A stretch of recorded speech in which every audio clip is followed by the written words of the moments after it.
Was that the intruders were skinwalkers who were drawn to the family's power, and they intended to take that power by any means necessary. She also was a little bit puzzled because skinwalkers rarely bother non-Indians. She also told them that their intrusion failed because something was protecting the family. The family has not had any further encounters since then. Junior Hicks believes that the possible skinwalker presence in the Uintah Basin goes back at least 15 generations. The Utes in the past were fierce and warlike, and sometimes they would join forces with the Navajo to face common enemies in the 1800s. The alliance with the Navajo didn't last. When they started acquiring horses from the Spanish, they followed enthusiastically the Spanish example of trading slaves. They started capturing Navajo and other Indians and would sell them to the New Mexico slave markets. Also during the Civil War, Ute bands would take orders from the U.S. against the Navajo in military campaigns. The Ute believed that in retaliation for the many transgressions against the Navajo, they put a curse on their tribe, and ever since have had trouble with skinwalkers. They believe the property bought by the Shermans lies in the path of the skinwalker, and the land is cursed. They believe that the skinwalker lives near the ranch, but not on the exact property. The place they believe that the skinwalker resides is Dark Canyon, which is on Ute land. They told Junior Hicks that there are ancient petroglyphs there that depict the skinwalkers. Hicks asked for permission to explore the canyon, but his request was refused. He was later told by a tribe member that they told him no because they didn't want to disturb the skinwalker for fear it would create problems. Their advice to Hicks was to leave it alone. The Utes indicated that they see them a lot. When they go camping, they sprinkle bark around the campsite and light it for protection against skinwalkers. Hicks also has seen pictures of giant footprints found near the Skinwalker Ranch. These prints are very similar to a Sasquatch footprint.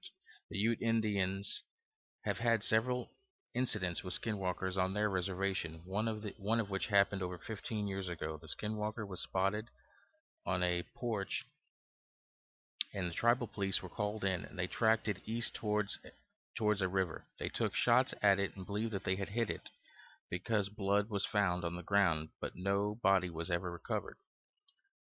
Also encountered by the Utes was the sighting of two beings with dog heads and human bodies. Oddly enough, they were smoking cigarettes.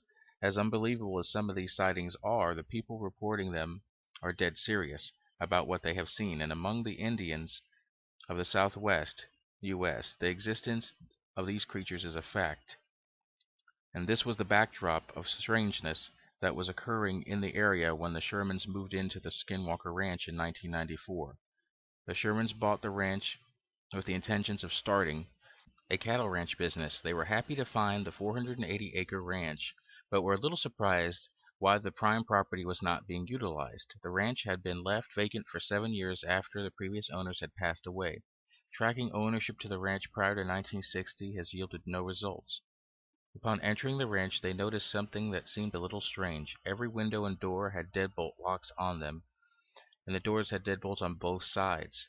There were even deadbolts on the kitchen cabinets. Also, on both sides of the front and back of the house was a large iron stakes in the ground with heavy chains on them. The Shermans couldn't help but wonder what the purpose of the stakes and chains were. Was it used to keep guard dogs or some large animal clamped down, or was it for something more unsettling? After some remodeling, the Sherman family moved in, and on the first day furnishings were moved in, they had their first taste of events to come. The family noticed a large wolf in a nearby pasture. The wolf slowly made its way across the field to where the Sherman family was. The wolf made no aggressive moves towards the Shermans and acted very much like a long-lost pet. It even allowed the Shermans to pet it. After a few minutes, the wolf casually moved over to the corral that the Shermans had cattle in, and with lightning speed bit and locked hold of a calf by its head and tried to pull it out through the bars of the corral. Terry Sherman grabbed an axe handle and started beating on the wolf's back in an attempt to get it to release the calf. When that didn't work, Terry's son grabbed the .357 Magnum from his truck and shot the wolf at point-blank range. The bullet seemed to have no effect. The animal didn't bleed, didn't make a sound, nor release the calf. Another shot was fired. This time the wolf let go of the calf, but it just turned and looked at the family, and just stood there staring at them. Two more shots were fired. The wolf backed off a little, but still was not showing signs of the distress of being shot. Terry Sherman got his hunting rifle and put 5 shots into the wolf. The fifth shot removed a piece of hair and flesh from the wolf, but the wolf still was unfazed by the shots. After the sixth shot, the wolf slowly started moving across the field and into a muddy thicket. Terry Sherman and his sons started tracking the wolf. The recent rain helped them locate the wolf's footprints. They followed the prints for about a mile until the prints simply vanished and just stopped as if the wolf disappeared while it was walking. The Shermans were left wondering if these strange events had really happened, but they did, and they could still recall the smell of wet dog that the wolf had given off. This would not be the last time that they would see large wolves on the property. One time Gwen Sherman saw one that came up to her car as she was driving. The wolf was 3 times larger than a normal wolf. Its head reached above the roof of the Chevy Chevette that she was driving in. And in the 2 years that the Sherman family would live on the ranch, they would encounter many types of strange phenomenon. At times, the pasture would light up in the middle of the night as if it was lit by stadium lights. Strange, musky odors would occasionally emanate throughout the house.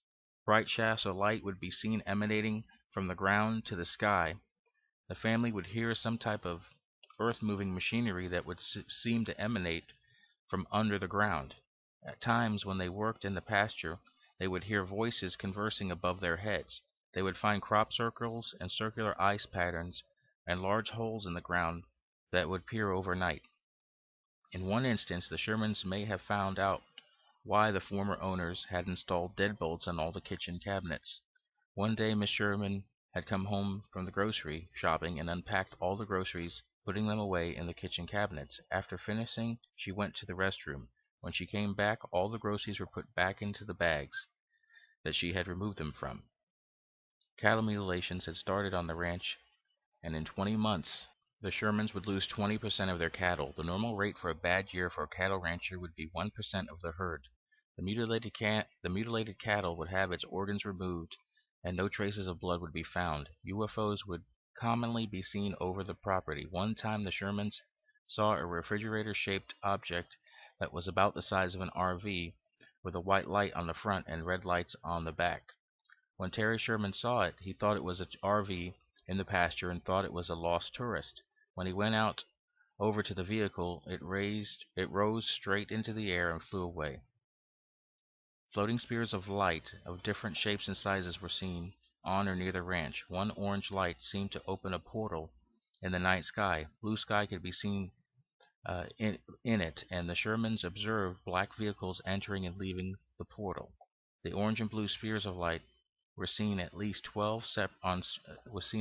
12 separate occasions by the Shermans and their neighbors. In May of 1996, Terry Sherman was outside with 3 of his dogs when he saw a blue orb darting about the field near the house. The orb was basketball size.